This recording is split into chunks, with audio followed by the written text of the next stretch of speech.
ఒక ఊరిలో ఒక రాజుగారు ఒక అమ్మాయిని పెళ్లి చేసుకున్న, మంచి అమ్మాయిని చూసి చేసుకున్న తర్వాత ఆ అమ్మగారట పక్కల బిత్తిందట.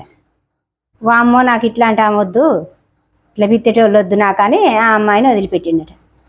ఆ అమ్మాయిని నడిపించినాక చెన్నారాలింగతోటి ఒక అమ్మాయిని, మంచి అమ్మాయిని చూసుకురా, బిత్తకుంటా ఉన్న అమ్మాయి అని చెప్పిండట. ఎక్కడెక్కడ తిరిగి ఊరు సాడు చేసి అప్పుడు సాడు చేసినా కూడా అట్టెట్టుంటారు అని ఒకరికొకరు అనుకురాట. ఎవరు పిల్లనిత్తనని ముందు పడలేదట. ఈ చెన్నారాలింగం ఒకరోజు ఒక అమ్మాయిని పట్టుకొచ్చాడట. మంచి అమ్మాయి దొరికింది, మరి రాజుగారు తీసుకురా అంటే తీసుకురా అన్నదట. అయితే ఆ అమ్మాయి వస్తేనే గుర్రం మీద బిత్తిందట. గుర్రం మీద బిత్తింది. ఎట్లా నేను చెప్తే బాగుండదు అట్లా అని చెప్పొద్దు, ఒకవేళ గుర్రం నేను చెప్పండి, నేనంటే చెప్పాను, మరి గుర్రం చెప్పిద్దామని మూతి కట్టేసినట. ఈ టవాలు తీసి గుర్రం మూతి కట్టిండట. గుర్రాన్ని మూతికి కట్టంగానే ఇక ఇంటికి పోయినాక ఇక అమ్మగారు దిగిందట.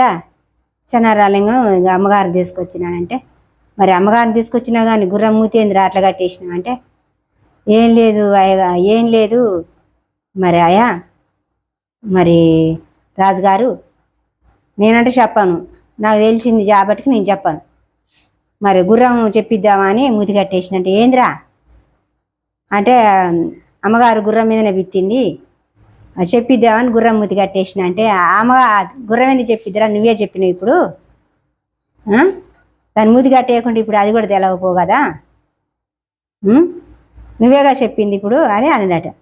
హాయ్ ఫ్రెండ్స్, మరి ఎవరైనా కూడా అట్లాంటి వాళ్ళు ఎవరైనా ఉన్నాయా చెప్పండి. మరి ఎవరు కూడా ఉండరు. మరి మీకు నచ్చితే మాత్రం లైక్ చేయండి. ఎటు నుంచి పోయగాలి అటు నుంచి పోతేనే బతకగలుగుతాం.